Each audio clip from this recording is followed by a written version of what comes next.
सुनिए, आज हम लोग देखेंगे बायोलॉजी का 4 चैप्टर का प्रश्न। समझ गए ना? सब्जेक्टिव प्रश्न पर देखिए।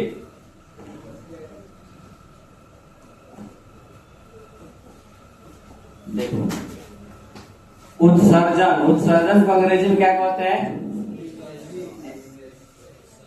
एमिशन। क्या कहते हैं? एमिशन। ध्यान दो इधर।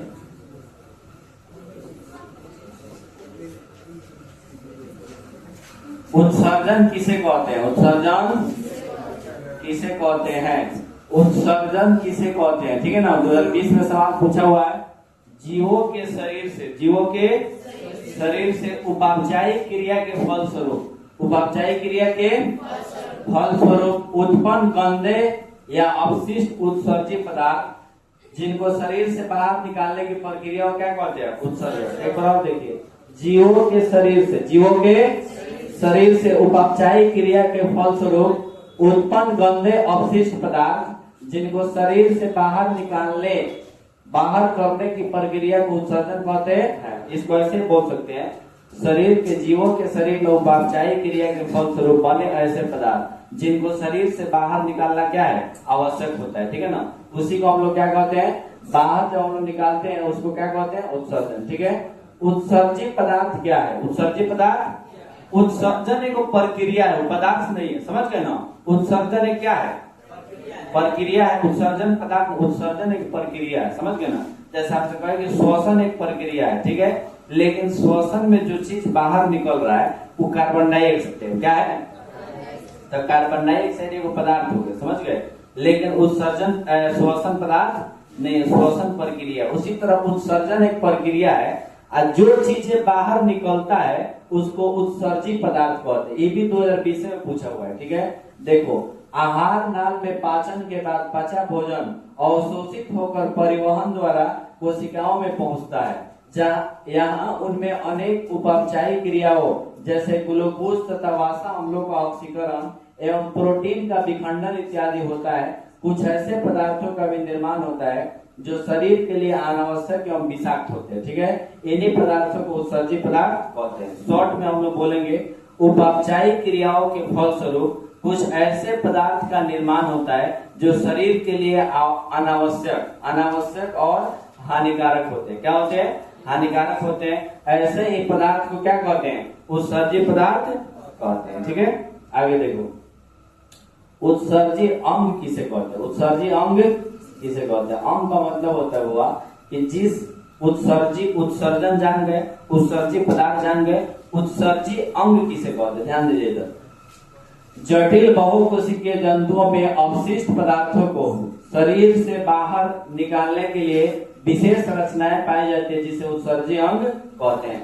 जिस अंग के द्वारा उत्सर्जन होता है, चाहे जिस अंग के द्वारा उत्सर्जित पदार्थ को बाहर निकाला जाता है उसे उत्सर्जित अंग कहते हैं। जिस अंग के द्वारा उत्सर्जित पदार्थ को बाहर निकाला जाता है उसे उत्सर्जित अंग कहते हैं। जैसे निम्न श्रेणी के जंतु जैसे अमीबा में विशेष उत्सर्जित अंग नहीं होते हैं।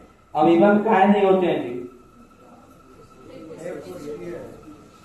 अमीबा क्या है? एक कोशिका है, तो उसका सारा काम जो है एक कोशिका के द्वारा होगा। ठीक है? इसीलिए जो है उसमें कोई विशेष अंग नहीं होते। लेकिन जो उच्च श्रेणी के जंतु है जैसे मनुष्य है, मनुष्य के अलावा जो बड़े बड़े जीव जंतु है, जो बहुकोशिकीय जंतु है, उसमें विशेष प्रकार के उत्सर्जित अंग पाए जाते हैं। ठीक है?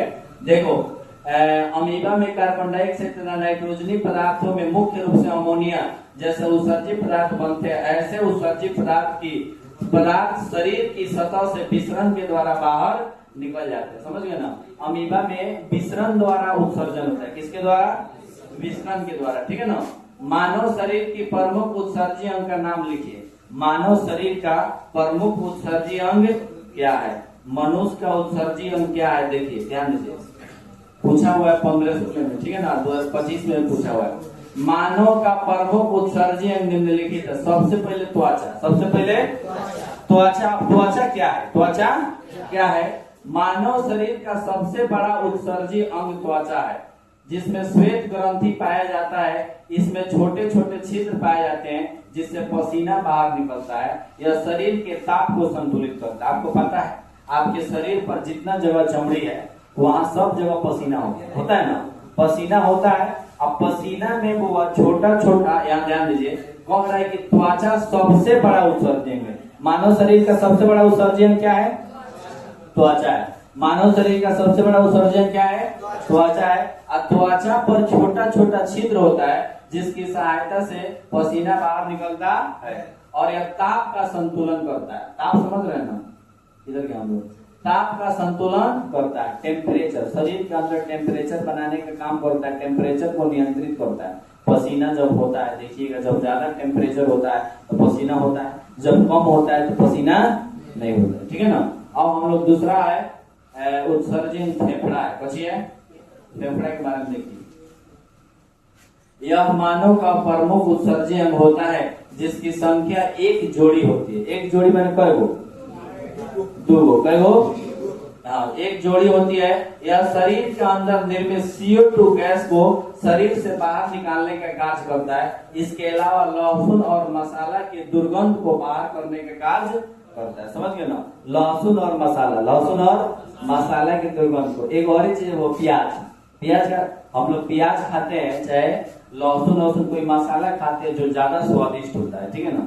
और उसको जो है हम लोग सांस के द्वारा उसका दुर्गंध भी बाहर निकल जाता है। समझ गए ना? सामने कोई व्यक्ति होता है तो बता देता है कि प्याज खा गया है। समझ गए ना? कच्ची खा गया है, प्याज खा गया है। समझ गए ना? तो ये सब दुर्गंध भी बाहर निकलता है। कार्बन डाइऑक्साइड को निकलबे करता है, उसके साथ साथ दुर्गंध भी बाहर निकलता है। ठीक है? सुनिए, याद रखिए, त्वचा से कथी बाहर निकलता है? पसीना। अब फेफड़ा से CO2, हवा नहीं कहेंगे, हवा में तो सब आ जाएगा। CO2 माने कार्बन डाइऑक्साइड। अब फेफड़ा कितना जोड़ा होता है जी? एक जोड़ा। ठीक है? उसके बाद देखिए, लहसुन और मसाला के दुर्गंध को भी बाहर निकालने का कार्य करता है। तीसरा है यकृत। यकृत माने लीवर। यकृत माने लीवर। उसी को वो हम लोग करेजी कहते हैं। क्या कहते हैं? करेजी कहते हैं। आइए, यह शरीर की सबसे बड़ी ग्रंथि होती है। ऑब्जेक्टिव सवाल याद करें हम लोग। शरीर की सबसे बड़ी ग्रंथि क्या है? यकृत है, जिसका वजन 1.5 से 2 kg होता है। यकृत का वजन कितना होता है? 1.5 से 2 kg। यह यकृत शरीर की सबसे बड़ी ग्रंथि है। इसका वजन 1.5 से 2 kg होता है। 1.5 से 2 kg। यकृत शरीर की सबसे बड़ी ग्रंथि है। इसका वजन 1.5 से 2 kg का होता है।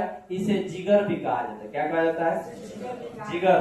क्या कहा जाता है? जिगर। यह प्रोटीन के पाचन से बने एमिनो अम्ल के अमोनिया में बदल देता है तथा यकृत की कोशिकाएं इस अमोनिया को यूरिया में बदल देता है। समझ गए ना? इसका काम क्या है? देखिए, यह प्रोटीन के पाचन से बने एमिनो अम्ल को अमोनिया, प्रोटीन के पचने के बाद एमिनो अम्ल बनता है। क्या बनता है?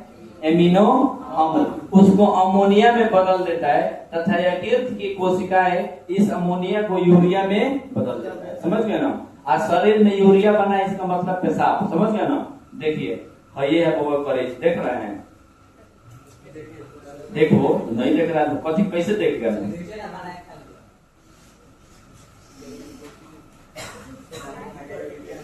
हाई करिया का देख रहा है? करिया का है शरीर के अंदर। देखिए नहीं इधर, हाई करिया का देख रहे हैं ना? इसी को हम लोग क्या कहते हैं? जिगर। क्या कहते हैं? जिगर। यकृत कहिए, जिगर कहिए, चाहे भोजपुरी में करेजी कहिए। समझ में? सुनिए, उसके बाद है गर्मी में हमें पसीना क्यों आता है? VVI, गर्मी में हमें पसीना क्यों आता है? 2024 में पूछा हुआ भी है। ठीक है ना? आपको एग्जाम कब देना? 26 में, 27 में? ठीक है। देखो, गर्मी में हमें पसीना क्यों आता है? गर्मी में पसीना इसलिए आता है क्योंकि यह शरीर का तापमान नियंत्रित करने का प्राकृतिक तरीका है। जब बाहर गर्मी होती है तो शरीर का तापमान बढ़ जाता है, जिससे पसीने की ग्रंथियां पसीना उत्पन्न करती है। यह पसीना त्वचा पर वाष्पित होता है और इस प्रक्रिया में शरीर से गर्मी क्या हो जाती है?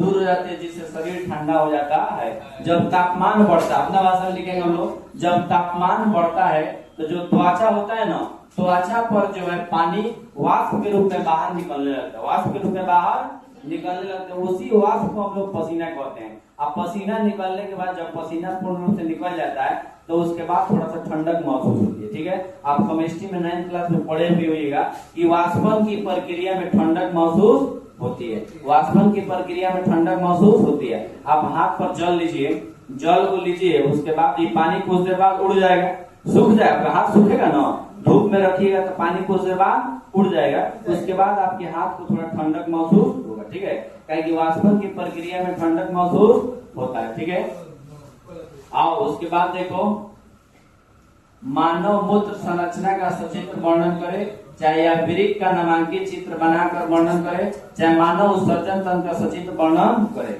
सवाल कोई बार पूछा, भले यहाँ दिया है 2025, लेकिन बहुत बार पूछा है। ठीक है, ध्यान देंगे, VVI क्वेश्चन है 1st नंबर, ये लॉन्ग क्वेश्चन समझते हैं ना, लॉन्ग क्वेश्चन है। ठीक है, मानव का प्रमुख उत्सर्जी अंग वृक्क है, बचिए, इसी को अंग्रेजी में किडनी कहते हैं। क्या कहते हैं? किडनी कहते हैं। मानव का प्रमुख उत्सर्जी अंग वृक्क है, इसी को अंग्रेजी में किडनी कहते हैं, जिसकी संरचनाएं प्रमुख अंगों से संपन्न होती है, वृक्क। सबसे पहले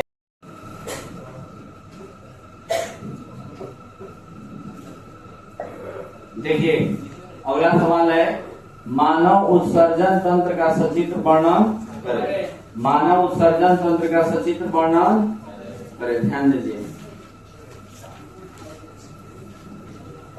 मानव का प्रमुख उत्सर्जन तंत्र क्या है? वृक्क है। क्या है? जिसको अंग्रेजी में किडनी कहते हैं। क्या कहते हैं? उसके बारे में देखिए, वृक्क या मानव का सबसे प्रमुख उत्सर्जी अंग होता है, जिसकी संख्या एक जोड़ी होती है। एक जोड़ी का मतलब 2 गो। वृक्कों की संख्या कितनी होती है? एक जोड़ी होती है, यानी 2 गो। प्रत्येक किडनी का वजन 150 ग्राम होता है। कितना होता है? 150 ग्राम होता है। यह कमर के ठीक ऊपर मेरुदंड के अगल बगल भाग में होता है। कमर के जस्ट ऊपर होता है। कमर के जस्ट ऊपर होता है।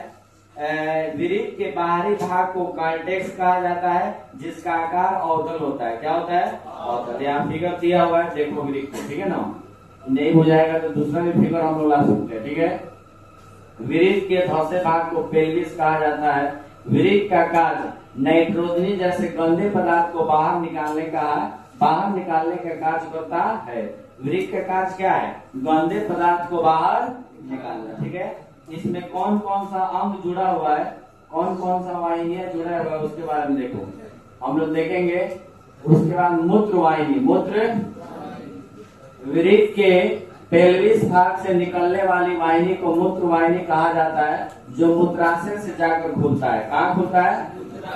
यहाँ ध्यान दो, हई जो आपको हई यहाँ पर हई जो वाहिनियां दिख रही है ना, हई दिख रही है, तार की तरह दिख रही है ना, पतला पतला, इसी को हम लोग कहेंगे मूत्र वाहिनी। क्या कहेंगे? मूत्र वाहिनी। जो कहाँ से जाकर जुड़ा है? मूत्राशय से। दिख रहा है ना, ये मूत्राशय है। ठीक है, इसी से जाकर के जुड़ा हुआ है। ठीक है ना, यहाँ पर जो दिख रहा है ना 2 गो, इसी को वृक्क कहेंगे। क्या कहेंगे? किडनी यही है, ध्यान दो। आगे देखो, मूत्राशय क्या है? मूत्राशय शरीर के पिछले भाग में नाशपाती के जैसी थैलीनुमा संरचना को मूत्राशय कहा जाता है। इसी में मूत्र संग्रह होता है। संग्रह माने जमा होता है, इसी में मूत्र जमा होता है। ठीक है, उसके बाद देखिए मूत्र मार्ग। मूत्र जिस मार्ग से बाहर निकलता है उसे मूत्र मार्ग कहा जाता है। मूत्र जिस मार्ग से बाहर निकलता है उसे क्या कहते हैं? मूत्र मार्ग। ठीक है, सबसे निचला भाग देखिए, यहाँ पर जो सबसे निचला भाग है, और देख रहे हैं ना, इसी को मूत्र मार्ग कहते हैं। क्या कहते हैं? मूत्र मार्ग। ठीक है, आगे देखो,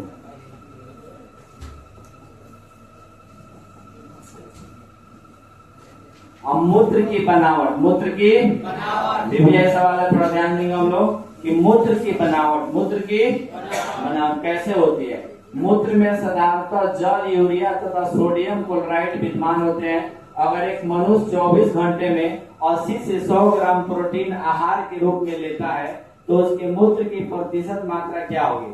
अगर कोई व्यक्ति एक दिन में 24 घंटे में 80 से 100 ग्राम, 80 से केवल प्रोटीन 80 से 100 ग्राम खाना में प्रोटीन लेता है तो उसकी मूत्र की बनावट 96% जल, 96% जल और 4% ठोस पदार्थ होता है, जिसमें 2% यूरिया होता है और 2% अन्य पदार्थ। 100% हो गया। 96% जल, 96% जल, 4% ठोस पदार्थ होता है जिसमें 2% जल होता है और 2% अन्य पदार्थ। लेकिन सबसे ज्यादा क्या होता है? जल।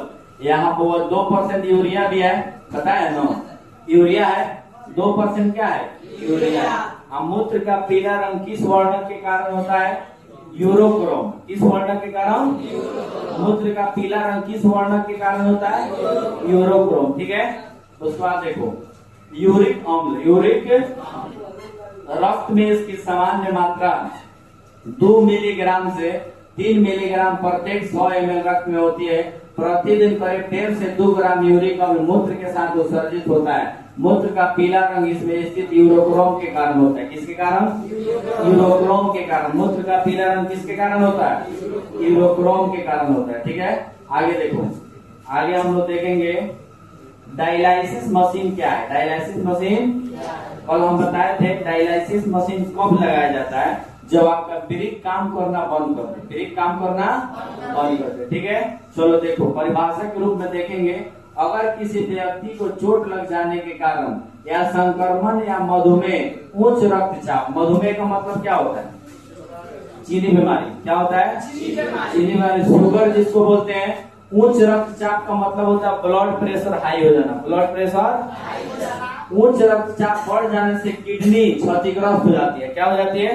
किडनी क्षतिग्रस्त हो जाती है और अपना कार्य करना बंद कर देता है, जिसके कारण शरीर के अंदर जहरीला पदार्थ की मात्रा बढ़ जाती है, जिससे रोगी की मृत्यु भी हो सकती है। अतः इसके निष्कासन के लिए जिस मशीन का प्रयोग किया जाता है उसे डायलाइसिस मशीन कहते हैं। समझ गए ना? क्या है, एक बार हम लोग समझेंगे डायलाइसिस क्या है। डायलाइसिस क्या है, ध्यान देंगे हम लोग। अगर किसी व्यक्ति को चोट लग जाने के कारण, अगर किसी व्यक्ति को चोट लग जाने के कारण या संक्रमण या मधुमेह या उच्च रक्तचाप, संक्रमण यानी कोई बीमारी हो जाए, जैसे मधुमेह यानी चीनी बीमारी, मधुमेह यानी नॉर्मल मात्रा के समय में शुगर, समझ गए ना? उसके बाद आपको उच्च रक्तचाप, ब्लड प्रेशर का बढ़ जाना, समझ गए, जाने से किडनी क्षतिग्रस्त हो जाती है और अपना कार्य करना बंद कर देती है। कार्य करना बंद कर देती है। जब किडनी कार्य करना बंद कर देगा तो फिर आपके शरीर का संतुलन बिगड़ जाएगा, जिसके कारण शरीर के अंदर जहरीला पदार्थ बनता है, जिससे रोगी की मृत्यु भी हो सकती है। इसके निष्कासन के लिए जिस मशीन का प्रयोग किया जाता है उसे डायलाइसिस मशीन। ठीक है, उसके बाद नेफ्रॉन का सचित्र वर्णन करें। वृक्क अलग चीज है और नेफ्रॉन उसका इकाई है। नेफ्रॉन उसका, ये सवाल कई बार पूछा हुआ है, डीबीआई है, समझ गए ना? हाँ, नेफ्रॉन का सचित्र वर्णन करें। फिगर यही है, देखिए फिगर देख रहे हैं ना? थोड़ा बड़ा करके देखो, देखो यही नेफ्रॉन है, सही से देख लीजिए इसको। ठीक है, इसके बारे में हम लोग को जानना है क्या है नेफ्रॉन। ठीक है,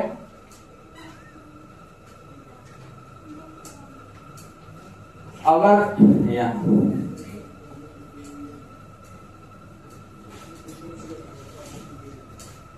वृक्क की कार्यात्मक इकाई को नेफ्रॉन कहा जाता है और वृक्क के कार्य करने वाले इकाई को क्या कहते हैं? नेफ्रॉन। वृक्क के कार्य करने वाले इकाई को क्या कहते हैं? नेफ्रॉन। ठीक है, इसे वृक्काणु भी कहा जाता है। प्रत्येक वृक्क में नेफ्रॉन की संख्या 10 लाख से अधिक होती है। कितना? 10 लाख से अधिक। प्रत्येक वृक्क में नेफ्रॉन की संख्या कितनी होती है? 10 लाख से अधिक। ठीक है, नेफ्रॉन की संरचना प्याले की आकृति का होता है, जिसे वोमेन संपुट कहा जाता है। वोमेन संपुट में रुधिर कोशिकाओं का जाल जैसा गुच्छा का समूह पाया जाता है, जिसे ग्लोमेरुलस कहते हैं। ग्लोमेरुलस और वोमेन संपुट के मिश्रित रूप को मैलपिगियन संपुट कहा जाता है। सभी नेफ्रॉन के मैलपिगियन संपुट वृक्क के कॉर्टेक्स भाग में शामिल होता है। यहाँ देखिए भाई, जितना चीज देख रहे हैं इसमें से कुछ नाम याद कर लें। जैसे अपवाही धमनिका है, ठीक है, अपवाही धमनिका, अभिवाही धमनिका, ग्लोमेरुलस, यहाँ जो बनाए हुए ना पौधे की तरह, इसी को कहेंगे ग्लोमेरुलस। गोला जो बनाए हुए ये वोमेन संपुट। क्या है? वोमेन संपुट। उसके बाद है सामान्य संग्राहक नली। बोलो, ये सवाल पूछा हुआ है 4-5 साल। ठीक है ना? हाँ, नेफ्रॉन गुर्दे की वह कार्यात्मक इकाई है जो रक्त को फिल्टर करके मूत्र बनाती है। रक्त को फिल्टर करके क्या बनाती है? मूत्र बनाती है, जिससे शरीर के अपशिष्ट पदार्थ और अतिरिक्त तरल पदार्थ बाहर निकलते हैं। अपशिष्ट पदार्थ और तरल पदार्थ, क्या कि पेशाब कैसा होता है? तरल होता है। कैसा होता है? तरल। समझ गए ना? तरल पदार्थ बाहर निकलते हैं और रक्त में जरूरी पदार्थों को बनाए रखा जाता है। यह मुख्य रूप से 3 प्रक्रियाओं, निस्पंदन, रक्त से छोटे कणों को छानना। मूत्र के बनने में 3 गो प्रक्रिया होती है। सबसे पहले निस्पंदन, सबसे पहले निस्पंदन, रक्त से छोटे कणों को छानना, रक्त से छोटे कणों को पुनः अवशोषण, जरूरी पदार्थों को रक्त में वापस लाना, ठीक है, और जो जरूरी पदार्थ है उसमें उसको रक्त में फिर वापस भेजना, रक्त में फिर वापस भेजना, उसी को हम लोग कहेंगे अवशोषण। क्या कहेंगे? अवशोषण। और स्राव, अपशिष्ट को मूत्र में छोड़ना, और उसके अलावा जो खराब पदार्थ बच गया है उसको मूत्र में छोड़ देना, और छोड़ना द्वारा रक्त को शुद्ध करती है, ठीक है। पादप में उत्सर्जन, पादप यानी पौधा, पादप यानी पौधों में उत्सर्जन, पौधों में उत्सर्जन। ध्यान देना, ज्यादा पढ़ा नहीं है चैप्टर, देखिए। जंतुओं की तुलना में पौधों में उत्सर्जन के लिए विशिष्ट अंग नहीं पाए जाते। जैसे जंतु के पास उत्सर्जन के लिए विशिष्ट अंग है ना, उस तरह से पौधों में कोई उत्सर्जन के लिए विशिष्ट अंग नहीं है, विशिष्ट अंग नहीं है, ठीक है। श्वसन क्रिया से निष्कासित कार्बन डाइऑक्साइड गैस और प्रकाश संश्लेषण से निष्कासित ऑक्सीजन गैस विसरण क्रिया द्वारा पत्तियों के रंध्रों से अन्य भागों में अवस्थित वात रंध्रों के द्वारा उत्सर्जित होते हैं। और सुनो, जो भी पौधे का उत्सर्जित पदार्थ है पत्तियों के रंध्रों द्वारा, किसके द्वारा? पत्तियों के रंध्रों द्वारा और वात रंध्रों द्वारा बाहर निकलते हैं, उसमें ऑक्सीजन भी कथी है? ऑक्सीजन तो अपशिष्ट पदार्थ नहीं ना है, ऑक्सीजन तो हम लोग के लिए उपयोगी पदार्थ है। और मणिकरण थोड़ा, ऑक्सीजन जो है हम लोग के लिए अपशिष्ट पदार्थ नहीं है, ऑक्सीजन मनुष्य के लिए उपयोगी पदार्थ, मनुष्य के लिए उपयोगी पदार्थ है। इसलिए उसके अलावा जो अपशिष्ट पदार्थ होता है, उसके अलावा जो अपशिष्ट पदार्थ होता है वो भी बाहर निकलता है कथी से? पत्तियों के रंध्रों और वात रंध्रों से। पौधों में कोई विशेष अंग उत्सर्जन के लिए नहीं है, ठीक है। सुनिए, उसके बाद देखो, वाष्पोत्सर्जन से निकलने वाला जल मुख्यतः रंध्रों द्वारा तथा पौधे के अन्य भागों से निष्कासित होता रहता है। पौधे उत्सर्जित पदार्थों को अपनी पत्तियों एवं छाल में भी संचित करते हैं। पत्तियों के गिरने एवं छाल के पिलगाव से भी उत्सर्जित पदार्थों का निष्कासन होता है। कुछ उत्सर्जित पदार्थ कोशिकीय रिक्तिकाओं में जमा रहते हैं, जैसे टैनिन, रेजिन, गोंद आदि उत्सर्जित पदार्थों का निर्माण होता है। टैनिन वृक्षों के छाल में, रेजिन एवं गोंद पुराने जाइलों में संचित रहता है। देखिए, कुछ उत्सर्जित पदार्थ पत्तियों में, हाँ बोलो, सुनिए, कुछ उत्सर्जित पदार्थ इसमें आया है का? नीचे आया है, देखो इधर ध्यान दो।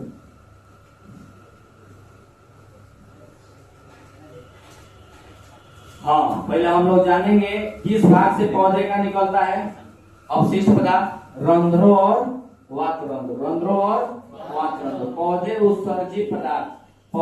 उत्सर्जित पदार्थों को अपनी पत्तियों एवं छाल में संचित करते हैं। कहाँ जमा करते हैं? पत्तियों और छाल में। पत्तियों और जो ऊपरी भाग होता है ना उसको छाल कहते हैं, ठीक है। पत्तियों और छाल में, पत्तियों के गिरने एवं छाल के बिलगाव से, बिलगाव में ऑल, बिलगाव मैंने अलग होना, ठीक है। छाल के बिलगाव से तो उत्सर्जित पदार्थ का निष्कासन होता है। पत्तियां जब हम लोग तोड़ते हैं तो उसमें से कुछ न कुछ तरल पदार्थ निकलता है ना, वो अपशिष्ट पदार्थ है। कथी है? अपशिष्ट पदार्थ। जब हम लोग छाल को छील देते हैं तो उसमें से पानी वानी कुछ फेंकता है ना, वो निकलता है, लाशा निकलता है ना, वो सब पौधे का अपशिष्ट पदार्थ है, ठीक है। छाल को जब अलग किया जाएगा, बिलगाव में अलग किया जाएगा तो उसका निष्कासन होगा। कुछ उत्सर्जित पदार्थ कोशिकीय रिक्तिकाओं में जमा रहते हैं। कुछ पदार्थ जमा रहते हैं, कुछ पदार्थ जैसे टैनिन, रेजिन, गोंद। टैनिन, रेजिन याद कर लिए। पौधे का उत्सर्जित पदार्थ क्या है? टैनिन, रेजिन, गोद। उत्सर्जित पदार्थों का निर्माण होता है। टैनिन कहाँ जमा होता है? वृक्षों की छाल में। वृक्षों की ऑब्जेक्टिव सवाल यहीं से न बनता है। टैनिन कहाँ जमा होता है? वृक्षों की छाल में। वृक्षों की छाल में। रेजिन एवं गोद जाइलम में। कहाँ जमा होता है? रेजिन एवं गोद कहाँ जमा होता है? जाइलम में। कहाँ जमा होता है? कुछ पौधों में उत्सर्जित पदार्थ गाढ़े दूधिया तरल के रूप में संचित रहता है, जिसे लेटेक्स कहते हैं। क्या कहते हैं? लेटेक्स। जो कुछ पौधों का तोड़िएगा तो दूध निकलता है, दूध जैसा व्हाइट कलर का जो पदार्थ निकलता है ना, उसको लेटेक्स कहेंगे। क्या कहेंगे?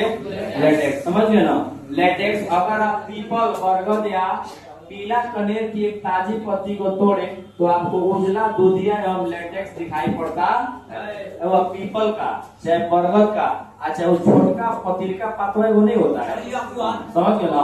उसको तोड़िएगा तो कैसा कैसे निकलेगा? उजला दूधिया, उजला दूधिया एवं गाढ़ा लेटेक्स निकलेगा। बबूल के पेड़ में गोद उत्सर्जित पदार्थ के रूप में। बबूल के पेड़ से कथी निकलता है? गोद निकलता है। कथी निकलता है? बबूल के पेड़ से कथी निकलता है? गोद निकलता है। ठीक है। चीड़ में रेजिन, सुनो, चीड़ में रेजिन एक समान उत्सर्जित पदार्थ है। चीड़ से कथी निकलता है? रेजिन। चीड़ से कथी निकलता है? बबूल का उत्सर्जित पदार्थ क्या है? बबूल का उत्सर्जित पदार्थ क्या है? गोद है। चीड़ का उत्सर्जित पदार्थ रेजिन है। चीड़ का उत्सर्जित पदार्थ बबूल का गोद, चीड़ का रेजिन। ठीक है। जलीय पौधे उत्सर्जित पदार्थों को मिश्रण द्वारा सीधे जल में निकाल देते हैं। हुआ जो जलीय पौधे हैं वो मिश्रण द्वारा सीधे जल में, सीधे कहा जल में उत्सर्जित पदार्थ को निकाल देते हैं, जबकि स्थलीय पौधे कुछ उत्सर्जित पदार्थ को अपने आसपास की मिट्टी में भी निष्कासित करते हैं। ये बहुत सवाल है, देख लीजिए। हाँ, पौधे के कुछ उत्सर्जित पदार्थों के नाम लिखे। सुनिए, पौधे के कुछ उत्सर्जित पदार्थों के नाम लिखेंगे हम लोग। पौधे के कुछ उत्सर्जित पदार्थों के नाम निम्नलिखित है। सबसे पहले कार्बन डाइऑक्साइड, ऑक्सीजन, जलवाष्प, गोद, रेजिन, लेटेक्स, टैनिन। पौधे इन पदार्थों को पत्तियों में रंध्र छिद्रों के द्वारा बाहर निकालते हैं। अभी हम लोग पढ़े टैनिन, रेजिन, गोद और दूधिया कलर का गाढ़ा तरल पदार्थ जो होता है व्हाइट कलर, वो भी निकलता है। समझ गए ना? उसके बाद देखिए, और ऑक्सीजन भी निकलता है जिसको हम लोग ग्रहण कर लेते हैं। ऑक्सीजन भी पौधे से निकलता है जिसको हम लोग ग्रहण कर लेते हैं। ठीक है। कुछ पौधे को रात्रि में कार्बन डाइऑक्साइड भी छोड़ते हैं। आप लोग सुने होंगे पीपल के पेड़ के नीचे रात्रि में नहीं सोना चाहिए। समझ गए ना? कुछ पौधे रात्रि में कार्बन डाइऑक्साइड भी छोड़ते हैं, इसीलिए यहाँ पर कार्बन डाइऑक्साइड दिया हुआ है। ठीक है। सुनिए, उसमें कुछ को जमा कर लेते हैं या जोड़ों के माध्यम से मिट्टी में छोड़ देते हैं। कुछ बाहर निकालते हैं और कुछ को जमा करके जोड़ के नीचे भेजते हैं तो मिट्टी में बाहर निकल जाते हैं। ठीक है। 4 चैप्टर का सवाल खत्म हो गया। ठीक है ना? और 5 चैप्टर पढ़ाएंगे तो फिर इसका सवाल जवाब कराएंगे। ठीक है। चलो, नियंत्रण में समझ हुआ है, पढ़ेंगे।